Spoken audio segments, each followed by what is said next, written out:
So let's get into some RuPaul's Drag Race tea. So let's talk about it. So yeah, we finally got the rules of the musical, the Lollapalooza, and no shade, but the Lollapalooza, this happens to hands down be the best episode of the entire season. And when you think that performances is what is the best part of the whole season, it's kind of sad when you look at it that way. So yeah, so all the queens came back to the show, and we all were in the workroom, and they all got to kiki with each other and have their little moments, whatever the case was. Didi Fuego being the pork chop of the season, she got to get her little redemption, even if it was for a moment. Unfortunately, Briar Blush was not able to perform because we got to the bottom of what had happened with her when she passed out on the show. Well, she passed out on Juicy, and they were trying to revive her. Come to find out she was sick. She had pneumonia, also sepsis, and all that whole stuff. It's like, damn, sepsis seems to be this thing that's going around. Billy Porter had the sepsis. Perez Hilton had the sepsis. Is this a homosexual situation? Because a lot of the gays is getting sepsis. So we had that. Briar wasn't able to. So with her being sick, she wasn't able to perform.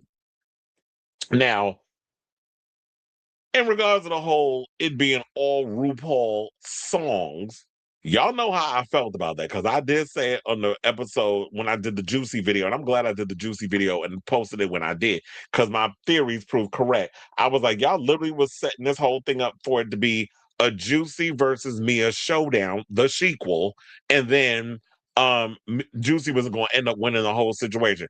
But and we'll get into that performance once we get there. But first things first, yeah, they came to the workroom. They had the little moment. It was cute or whatever. The girls decided, and then I was like,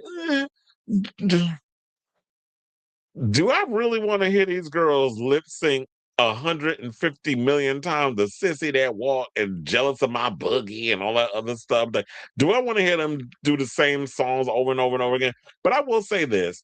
Even with some of the songs I wasn't really here for, like that Ellis Maya remix of Pretty Gang, I was like, why don't you give us the original record version? Because that version is ratchet, and I was living for it. That's the version you should have did a Pretty Gang, not this Ellis Maya remix. I didn't like that remix. I thought it was a chop, but the way the girls performed it, it made up for it. So the girls was actually coming in there and performing, and I feel like this should have been the season more performance based because the girls were showing out, and there were so many great moments when it came to the whole RuPaul's Drag Race Lollapalooza situation. So, um, and it's sad for us to say, like, this season was such a chop. It was crunchy as fuck, but the Lollapalooza was the best thing to come out of this season because I ain't like it. Pretty much. I didn't pretty much care for it. So then the girls started getting ready, and um I love the fact that Mia basically was breaking down who the biggest threats in the room were, which I did laugh because she said it was Juicy, she said it was Kenya, and Mandy. When she said Mandy Mango, I was like, "Girl, really?" But like she said, look, Mandy won that last lip sync. She do believe that. She said, Mandy won that last lip sync." So if that's how she feels, then that's her opinion. But I also think Mia should have put herself in that but I guess she wanted to be humble with the situation. And one of my friends knows Mia, so she doesn't want to kind of make her, she didn't want to probably come on, yeah, I'm a threat too, and what? Like, she didn't want to do that. But we know Mia's a threat because Mia dances down. So, um, and with them being a part of the whole situation where you had her and Juicy and Athena, they had that pressure because of the whole Florida situation where they had these lot of South Florida girls up in there, and Morphine was the one who won during her season. She's the champion of her season, and the Dion girls, one of them had to do their mother proud, and at the end, of course, Juicy ended up doing that, and then of course Susie too wound up winning her season, which I believe was last year, right?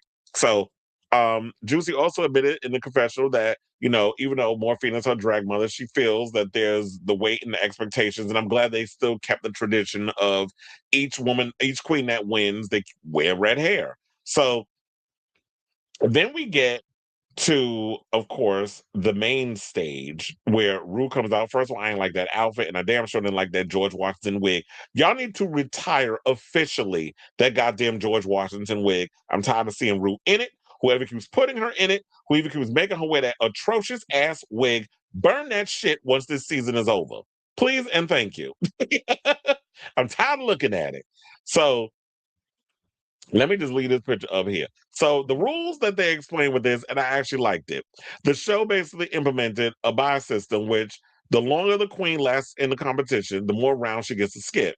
So Kenya, Discord, Adams, and Jane don't all get to skip the first round, while Juicy gets to skip the first and the second round, meaning that she ended up in the end. So the people that was chopped in the beginning based on order. So you had Mia, Athena, Mandy, Vita Von T, Star, Sierra Miss, and Didi Fuego all had to perform in the first round because they were the first girls to go in as the show was going on. So if they was hoping to win a 50,000 prize, they was going to have to work extra hard to get to that point.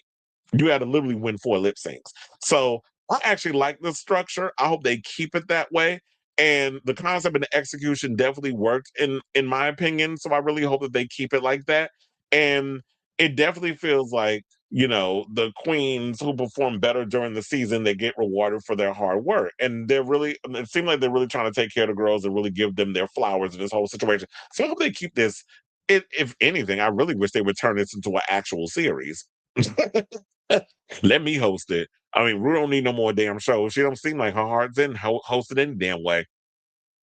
So, um, let's get to the performance of Sierra Miss, who literally came out looking like a monstrosity out of the substance, and her choosing Athena, which everybody got like Athena, and then they had them doing Born Naked, the original version, not the remix. I'm telling the truth now. All born naked and the rest is drag. They didn't do the dance version. Which would have been cute, but let them do the rock version. I guess it was cute or whatever for them to do that. Then when Ruth said Sierra won that lip sync, I was like, I heard the record scratch in my head, like, oh, that was me doing a Scooby Doo. And I'm sitting there like, what? I was like, okay, girl, that wig is either that George Washington wig is a little too tight on your head and it's cut off your circulation, or you really don't like Athena, because there's no way in hell Sierra beat her. But there was a lot of questionable what is it, Shantae's you stays on certain girls. I'm like, really, real? But that was the decision she made. We'll go along with it because we see how how the producers are producing. And it's not even like you're doing the show with y'all making it so obvious with the way y'all are producing this. It's like y'all not even trying to hide the fact that y'all producing the show. When now it's just lazy where just the regular, most common person could figure out where y'all going with this. So then um Mia goes next. And then she picked Mandy Mango. When Mango, and let me say Mango, Mandy put up a fight. She danced down. She's a whacker. That's with the hands. That's like not she gonna whack you upside the head, but she's a dance. She whacks, which is a form of what I guess when like in hip hop and things like that they call it's like the same wheelhouse of voguing, I guess. But then they did just what they want. A great performance. I was living. Mia was turning it out. Mandy was definitely giving up, but girl, them crunchy ass dips. I was like, them dips was crunchy. But I think her dips was crunchy when she was lip syncing back in the earlier part of the season. So I wasn't really liking a lot of those dips. I was like, girl, you about to give yourself a concussion. You keep dipping the way you dipping. So when I put my hands up on my hip and I dip, you dip, we dip. That's what I was literally giving. So then Mia ended up winning that, which you all knew was going to happen anyway. Because, like I said, it seemed like to me the whole goal was to get a sequel of Mia versus Juicy in the end. So then it was left up to Didi and Vita made the face off. And then Vita basically chose the song. She picked main event. I was so bored with that performance. I fast forwarded through. I know they were trying to give a good old fashioned drag, but Vita's been so underwhelming to me. I live for her. Vita, Vita, Vita, make it. You want to eat her. I live for that line. But just the performance, I was just bored. And Didi ended up losing and Vita ended up winning. And then right after, Vita had to go right back to performing because she's like, "Oh, I'm tired. I can't be." It's like, "Ma'am, what is your age?" And you sitting there talking about you tired after one damn song, unless I have to perform the songs twice for the cameras. So then, yeah, Vita had to go again, and then she chose to face off against Mia, which I thought was crazy, but what was she gonna do? Because at this point, then you had Kenya, Jane, and Discord that was left. This was the second round. So, like I said, Vita chose Mia, and then Mia picked bitch. When she picked call me mother, I was done. I was like, you know how much lyrics is in that? That's a complicated song to get through. Child, you know how many takes Rue had to do to record that song? And Mia basically, she was like, I lip sync to this song, I've choreographed this song, I performed this song. And I was like, okay, we're gonna see. And let me tell you, she gave a show. I think I might have watched that segment 3 times in that episode. So I was living. And it is definitely a wordy rap song. That was like when Rue was in her Azealia Banks bag. And so um I don't know. Vita, to my opinion, I don't feel like she just translated the song. It just the song didn't work for her trying to do that. Mia Ratchet, and I'm not saying that in a bad way. That's just kind of like her aesthetic. Although that outfit she was wearing was a chop, and I think that's always been the problem with Mia.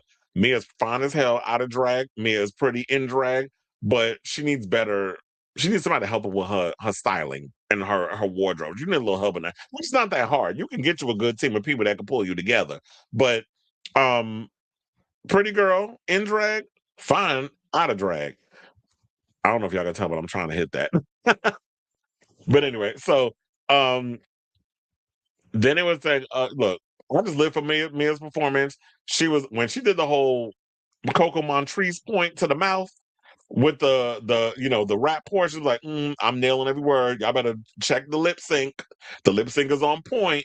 And at that point, it was like with all that confidence and the attitude and everything that Mia brought to that performance, it's like, yeah, Mia was definitely getting it. It's well deserved. And then we had Kenya Pleaser get up there, and then she chose Sierra. And they picked Pretty Gang, which I already said to y'all, I did not like that version, the Ellis Maya version. They Sierra was up there trying to capture the words. Kenya was up there giving her high kicks, her the throwing the leg back and the hair and all the other stuff. You know how the girls be out here performing, giving that whole um Kennedy Davenport style of dance, which is literally what I felt like Kenya was giving. And Kennedy dances down, and I live for Kennedy Davenport. So Sierra definitely was holding her own. She was doing the best she could, but girl, you can't. Kenya's personality is just too big to ignore. And I'm not just talking about her waistline. I'm talking about literally her personality. So I was living. Kenya's dynamite. She got the lip sync.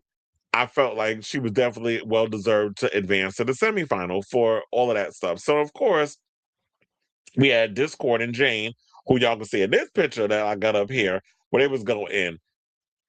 Sometimes when I be looking at Discord, I be like, girl, what's wrong with your hips? Like something wrong with your hips, and it's. But look, this was genius because they had them perform. I was like, you know what, Jane, you are too funny. She said it's just very appropriate for me to pick for us to do this performance. Excuse me, Sissy That Wall, and I'm like, perfect. So of course everybody's cackling over this and thinking it's funny. It is funny.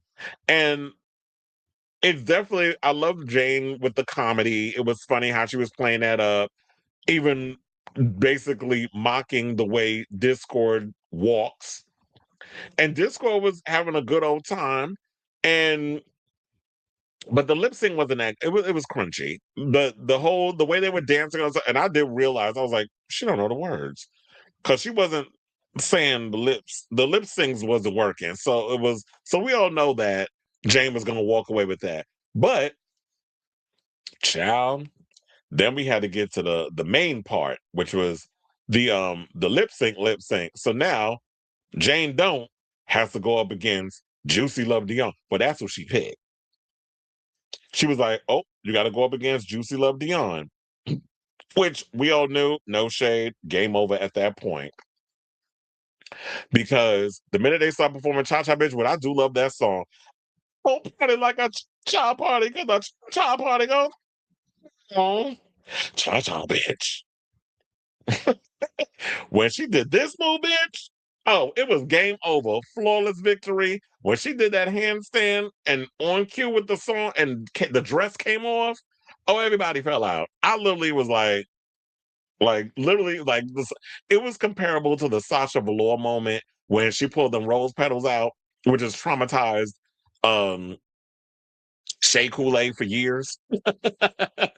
Once she did that move, I was like, it's a chop. I mean, like, you're done. Game over. Flawless victory. You are just literally, she assassinated you on this stage. And literally, when you look at someone like a Juicy, Juicy is a lip sync assassin. Full stop. Like, when y'all be talking about lip sync assassins, I be cracking up because some people be like, oh, you got rid, you eliminated one bitch, and you talking about I'm a lip sync assassin. Where? How are you a lip sync assassin over one performance? Like, if you sent like 5 or 6 bitches home, then I'm like, okay, you are literally a lip sync assassin.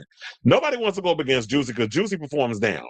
Juicy eats every time. I'd be scared to go up against her too. That bitch is flexible, which might be good for the bedroom. But when she be up here performing with these girls, nobody can touch her. And yeah, so it did kind of remind me of like that. That was as iconic as the Sasha Velour moment. And then I saw some haters on the things. Oh, we've seen people do that before, not on television. You ain't never seen nobody do no damn handstand on TV and come out they dress and do this number and literally and what bitch? Like you ain't never seen no bitch do that. So stop. Y'all just be online just hating for the sake of hating. So once she was done, I think um Jane was like, oh fuck. Like she was done. I'm like, oh damn you girl, why you had to do me like that? So yeah, and then it was funny because you had who was it? Mia and Kenya did peanut butter. I'm trying to say it like RuPaul, peanut butter. They had to do peanut butter bed, kiss my grits. Daddy's in jail, boys in hell, and the sister on the corner, the sister on the corner selling. What's she selling? I don't know. She's selling something. So but yeah, but I what I didn't know about this because they were saying like the biggest complaint that a lot of people were saying is that Juicy's lip syncs are too similar and she relies on the same tricks over and over again. But I don't know if I agree with that because I watched some of Juicy's things and yeah, she might do certain things where we've seen happen, but I feel like the way that she really shut a lot of people down is when she won that lip sync to Total Eclipse of the Heart. When she got up there, she was emoting and all that other stuff. That was a different side of Juicy. And I think that what I've noticed when I watch Juicy is that she interprets music differently than a lot of people. Like she'll listen to a song, and I feel like she embodies and emotes certain things in regards of the performance or whatever the case is. So she's like she's hearing the song, whatever the case is, and she'll just do her moves and her freestyles on a performance based around a lot of that situation. So for her, for people to kind of just diminish it, oh, she got the same stuff over and over and over again. Well, when you're doing high energy stuff, I don't think that she relies on the same. Maybe she'll throw some of the same things in there, but she does change it up because one of the things, like I said, you ain't never seen her do a handstand and come out of a dress and then come up on her feet and literally the dress on the floor and she is fully in a new outfit. You ain't never seen that. Not on Drag Race. So there was no relying on the same trick. So I just think that that's just lazy commentary. So and remember, so look, shout out to Mia because she finally got her lip back. Because when they performed by the Go Go's head over heels, Kenya beat Mia. And it didn't play to Mia's strengths. But I was going to say that I just feel like maybe they were setting they picked that song because they knew that wouldn't be in Mia's wheelhouse, and I do feel like the reason why Mia went home it had nothing to do with the performance. Well, it had to do with the performance. She was terrible as Bloody Mary, and then that lip sync, it was like yeah, it was underwhelming. And Kenya, there was a lot more they could production wise they could do with her in regards to a storyline. Mia, I don't feel like there was much left for them to do with her, and I feel like that was also what took place in her going home. So when you hear the song like Peanut Butter definitely fits in Mia's, to Mia's strengths because, like I said, Mia is that ratchet type of performer. She's a hip hopper, and she's danced with people like Britney Spears and so many big A-list celebrities. So that fits into her wheelhouse on how she could work the choreography to her favor. Kenya, I can't see her working that song to her advantage and improve right. So then So within all that being said, Mia ended up winning, and Can You Please ended up losing. And now it's back to calling the girls to all come out because they were all sent backstage. They were getting on my nerves, keep running that video of them chopping the video before we found out who won. That was getting a little late.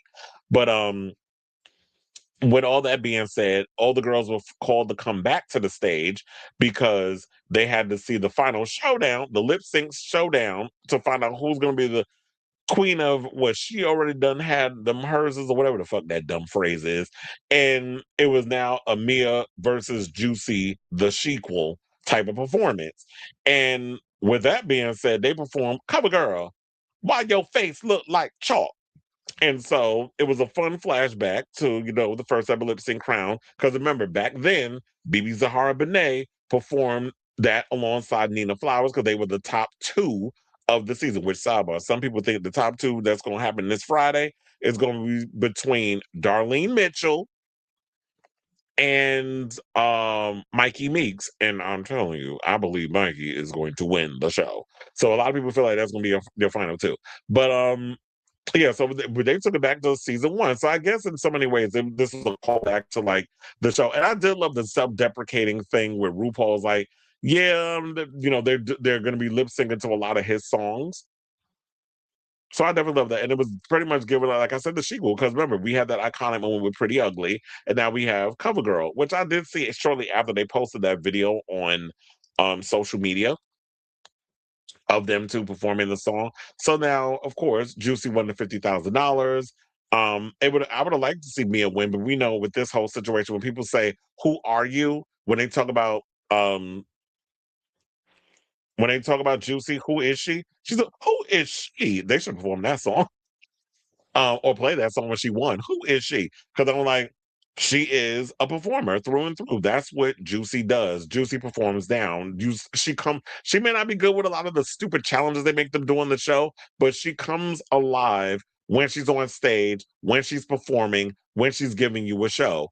And I would love to see Juicy come on All Stars, or maybe they need to come up with a more interesting way to make Drag Race more performance based. Like we need that art of drag to come back where we get to see these girls show their talent as a performer, as a dancer, as someone who commands a room and a stage. Like I want to see that instead of these stupid challenges they make them go through. But we need, like I said, we need different iterations of drag on TV and not just Drag Race being the only situation. So shout out to all the girls.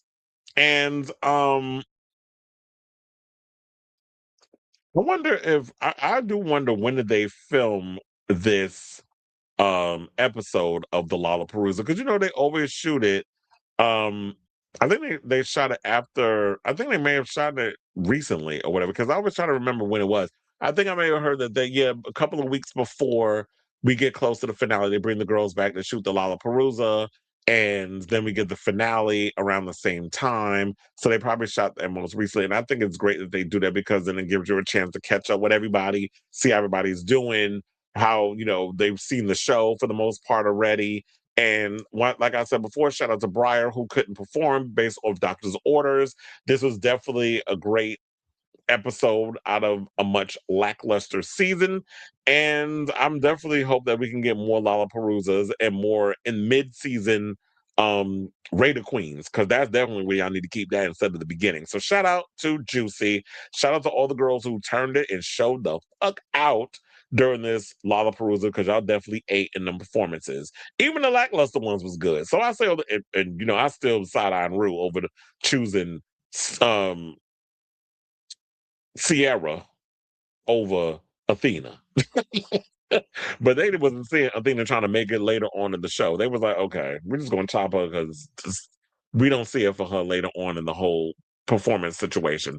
So yeah, Miss Thing could go around and still wear her caftans and everything and all that good stuff. So anyway, I say all to say, what do you guys think of the story? What did you think overall of the Lollapalooza? Did you love it? Did you hate it? Did you think it was the best Lollapalooza we've seen in a long time? Were you not that bothered that it was just RuPaul songs? Were you all feeling very Gia Gunn, or is there no budget this time around, or whatever? Whatever your thoughts are, let me know in the comments down below.